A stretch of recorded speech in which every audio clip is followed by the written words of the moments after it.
Cukup gak seneng ya lihat Xiaomi nomor 1. Ya, HP gahar dilawan dengan spek gahar plus harga lebih murah. Gimana nggak menarik coba? FYI, keduanya dijuluki sebagai HP gaming. Tapi kira-kira mending yang mana sih?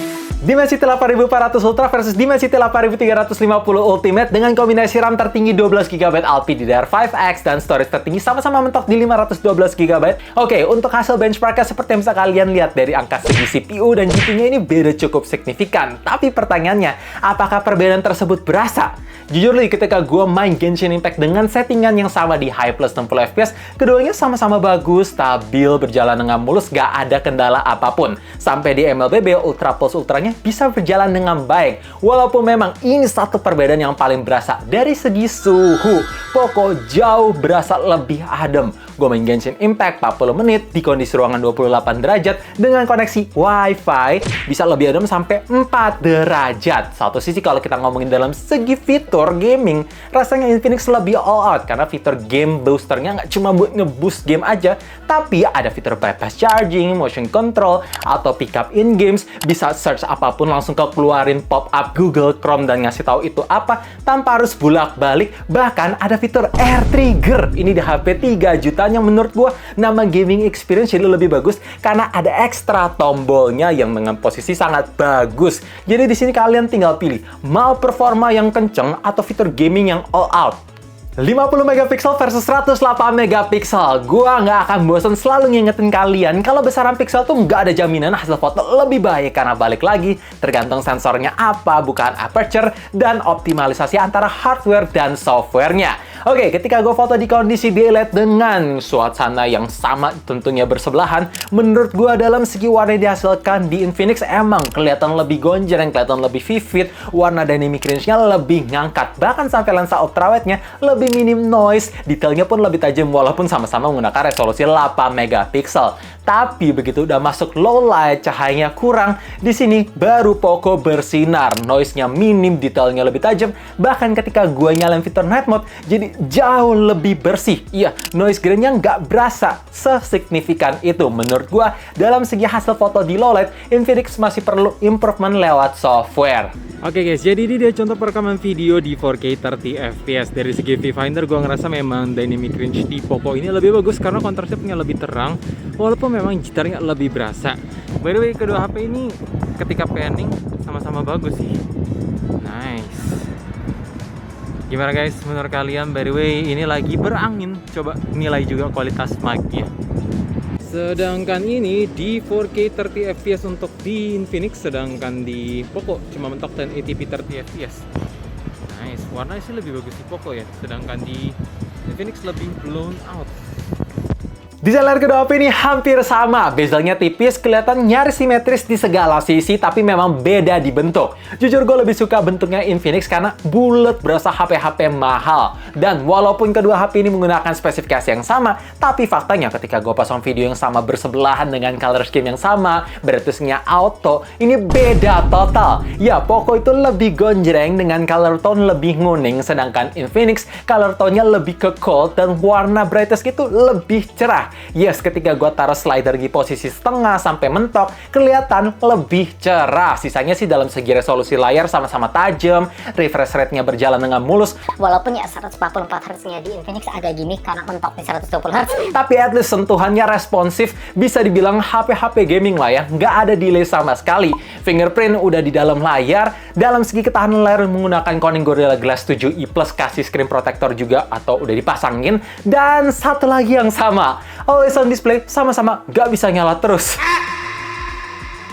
Baterai 6000 mAh versus baterai 5500 mAh. Kelihatannya ya selisih 500 mAh ini cukup jauh ya. Tapi ini yang menarik ketika gue pakai kedua HP bersamaan dengan aplikasi yang sama, Wi-Fi yang sama, brightness-nya disamain, dan di ruangan yang sama. Untuk kebutuhan social media entertainment, keduanya itu hampir mirip. Tapi memang sih begitu gue geber game berat lama-lama, Poco masih lebih awet secara faktor suhunya yang lebih adem juga. Dan ngomongin soal yang menarik lagi, ini gue nggak duga sih ketika gue biarin kedua HP ini overnight, dalam koneksi Wi-Fi-nya mati, seluler datanya mati, dibiarin 8 jam lebih, Konsumsi baterai di Poco lebih tinggi 3%, sedangkan di Infinix 1% aja. Ini ngebuktiin optimalisasi XOS lebih baik ketimbang HyperOS 2. Dan ngomongin soal charging, masing-masing HP punya satu kelebihan.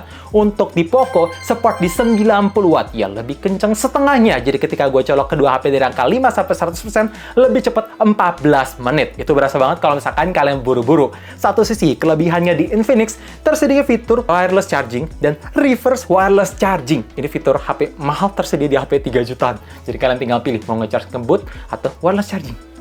Nah, bagian yang paling penting, nggak penting karena jarang dilihat, yaitu ada di desainnya. Keduanya ini tergantung preferensi dan selera kalian. Ngomongin soal bahasa desain Poco ini lebih ngebulet, glossy, simple, minimalis, dengan bobot yang lebih berat plus lebih tebal. Satu sisi, di Infinix ini gaming banget, banyak aksen, ada lampu nyala-nyala, bentuknya lebih ngebulet, tekstur doff, kamera ngotak, dengan bodi yang lebih tipis dan ringan. Jadi ya kalian lebih prefer yang mana? Coba komen di bawah. Tapi satu hal yang mutlak, ngomongin soal fitur, keduanya ya mirip. Ada Air Blaster, NFC, haptic vibration, stereo speaker, tapi yang bikin Poco lebih unggul, tersedia fitur IP68 dust and water resistant, di mana HP ini bisa lebih tahan kedalaman air 1,5 meter sampai 30 menit. Sedangkan di Infinix cuma bisa tahan cipratan air hujan aja.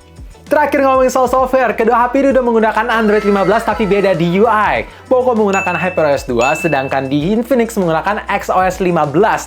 Memang kalau ngomongin soal user interface itu cocok-cocokan dan tergantung preferensi. Jadi yang ini subjektif. Gue ngerasa makin kesini gunain user interface dari Transsion Holding kok makin menyenangkan. Karena pertama, XOS untuk GT ini minim bloatware, gak ada iklan, itu kelihatan dari pas pertama kali selesai setup. Storage-nya lega banget. Kedua, fitur AI-nya yang lebih banyak bejibun layaknya HP-HP flagship dari Samsung.